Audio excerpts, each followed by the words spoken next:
Welcome back. On to week 6. 2 weeks remaining. This week we're going to do our top 3 MVPs, male and female. So stay tuned until the end of the show for that. Do you have anything you want to add? No? I don't think so. Everything's going pretty good. 2 weeks left and then playoffs. So. All right. So we're just going to jump right into the week 5, go over that, and then jump into week 6, our predictions like always. All right. So on field 1 in week 5, we had Uncrushable 27, Iguanas 19. I picked Iguanas here. They let me down, unfortunately. Seems to be a good game. Obviously, I'll let you talk about it since you played. Yeah, they were a little short-handed, which certainly helped us. They only had 3 guys. Good game, back and forth. The turning point was probably we had a good female blitz from one of our new girls, Marissa, who kind of forced Savini to make a quick throw. I picked it. We pitched it to a girl who scored, and that kind of changed the momentum. We went up by 2 scores right there. They scored again late and tried to get the onside, but it didn't work. Really good game, back and forth. Score was decent. I felt more defensive than I think the score indicated. Both teams scored some points, but it felt like a good defensive game. But it was a good one. Nice. All right, on field 2, we had Onslaught 37, Lost and Found 6. It was actually 37-0 at halftime. I don't think we scored in the second half. We had a few drops and some other issues going on, but it was a good game for us. We played well. I threw an interception. Kevin, I threw a deep ball to EJ, and Kevin, 6'7", just took it out of the air. Bad throw on my part. But otherwise, it was a good game. The score might not show up, but they played hard. They didn't give up. They kept trying until the end, so I respect that. Anything you want to add in that game? No, I mean, I thought it might be a little bit closer, but that's pretty much what we expected. So. All right. In field 3, we had Avengers 67, Endgame 0. I just want to say I'm pretty sure Ryan has ran away with all the stats, so maybe he can stop destroying these poor teams so bad. But otherwise, he did throw an interception, so whoever picked him off, I forget who it was, kudos to you. I appreciate that. But yeah, I think everyone scored in this game. There was a bunch of interceptions. Typical Avengers, 67-0. Oof. Yeah, that's crazy. Endgame, they're a new team who was also used to 8-man. So now they're hopping in here playing 5-man. It's a totally different ball game. And then Avengers is just so hot right now. Yeah. Oh, Anthony Ali did tweak his hamstring or knee or something, so he actually stopped playing. So they had a fresh quarterback that's never played it before, so that didn't help the cause either. And then on field 4, we had Has-Beens 35, Bold 20. We both picked Bold in this game. I can't say I'm a little surprised. 35-20 without Steph. Bold didn't have Lindsay. I guess Has-Beens scored on every drive. Deering's been playing really well lately. So yeah, anything you want to? I mean, obviously Has-Beens just don't need Steph. That's the thing to take from here. Yeah, I mean, we both picked Bold, so that's a little bit of a surprise. And that game right there could be huge when we start to look at playoff seeding. Yes. Because the win, I think Has-Beens are now 3-2. Yep. And that pushes Bold down to 2-3. So if they end up even with the same record, the tiebreaker is going to go to Has-Beens now. So that could be huge when you're looking at a possible 3 or the 4-5 matchup there.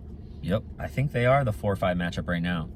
Yeah, I think depending on where we are, we might be the 3, but we still have Has-Beens left too. So, right. I mean, that game could be just gigantic when you're looking at the matchups for the playoffs. Agreed.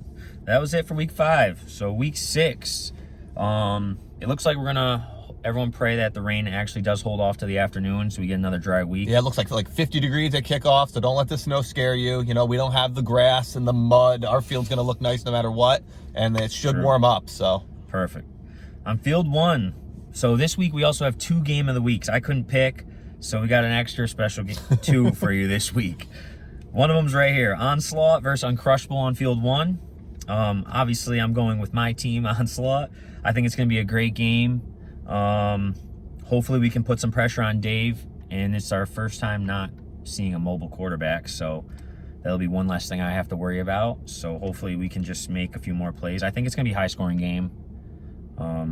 Yeah, lots of points being scored, but I'm confident in my team to pull out the W here.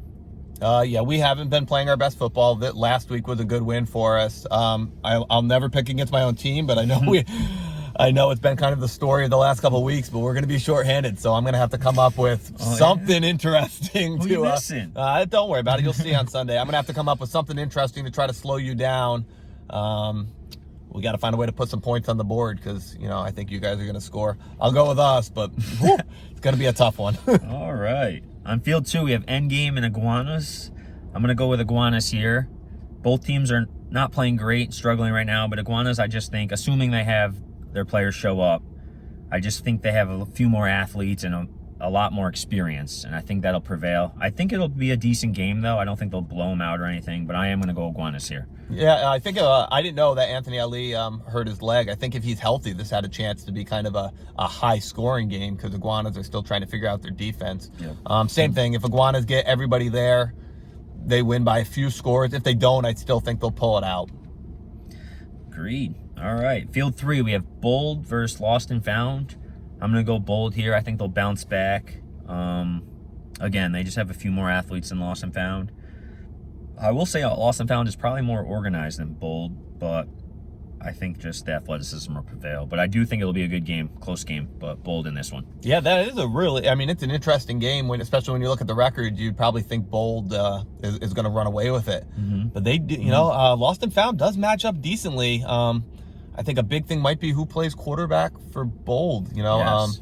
Berto can run, but I think Anthony is just so much more dynamic with his legs. If he gets more reps there, I think it's a tough matchup for Lost and Found. I'm going to go with Bold, but this could be a really good game, honestly. Agreed. And then on field 4, we have the other game of the week, Avengers versus Has-Beens. Has-Beens has just been playing real well. I'm going to go with Avengers here. Obviously, they're the hottest team, playing the best, killing everyone. This is probably their only other shot to lose, possibly. So I'm rooting for you, Has-Beens. I will say that. But I am going to pick Avengers here. But I do think it'll be closer than the rest of the Avengers scores have been lately. Yeah, I'm gonna go with Avengers as well. I'm not convinced it's gonna be close, honestly. I think Has-Beens has only been getting 3 guys there, and yes. I think Ryan's gonna be able to find the weak link defensively pretty fast and take advantage of it time and time again. That's a real strength of his now. Something he's really improved on is finding the weakness and exploiting it, keep going at it. So I do think Has-Beens will be able to score some points. I'm not sure they can get a stop on the Avengers unless Ryan makes a real bad mistake. So I'm going to go Avengers, probably pretty big here. All right. So same pick, but different opinions. Yeah. All right. And then we're going to go right into our top 3s, MVPs. MVP candidates. Yes, not MVP candidates. We'll have a vote on the actual MVP. This is just who we think are the leaders right now. So for my list, I have 1 honorable mention and then the top 3, like we've always been doing. I'm sure Greg has 100 honorable mentions. No, I kept it a little bit smaller this but week. I'll let you start since I've been... Okay. You want to go... I'll go with the guys first? Sure. Okay. So I did have two honorable mentions who I don't know that they're really in the running, but, they're having good seasons, and I think if other people are having normal seasons, maybe these guys would be in. I've got Andy Carucci from Avengers. Yep. He only has 2 receiving touchdowns. I don't know how much he's actually playing offense. Yeah, he doesn't play a lot, or at least he didn't against us. But, he's game-changing defensively right now. 9 interceptions, 2 TDs defensively, and he's making it so that you can't... Before, you would avoid the other elite player or the other 2 elite players on their defense, but he's having such an amazing season. It's almost like, where do you go? So he's on it. And then my other honorable mention was J.O., 6 receiving touchdowns, 1 rushing, 2 interceptions, and a touchdown. I don't think he's in it because my number 3 is Deering. Okay. Getting, kind of getting in stride right now. 10 passing touchdowns, 1 pick. Yep. 3 rushing. Also has 2 interceptions on defense. One of them I know I saw that would have been his own touchdown, but he pitched it to somebody else. Kind of getting his stride a little bit at quarterback. I think he even missed a game too, so that probably hurts his stats a little. So I have him at 3. I've got you at 2. 15 touchdowns, 2 picks, 3. Defensively, I think the debate always comes down to Ryan's gigantic offensive numbers versus your slightly less offensive numbers, but then your impact on defense. But so I've got Ryan number 1, obviously 24 touchdowns, only 2 picks, 3 rushing.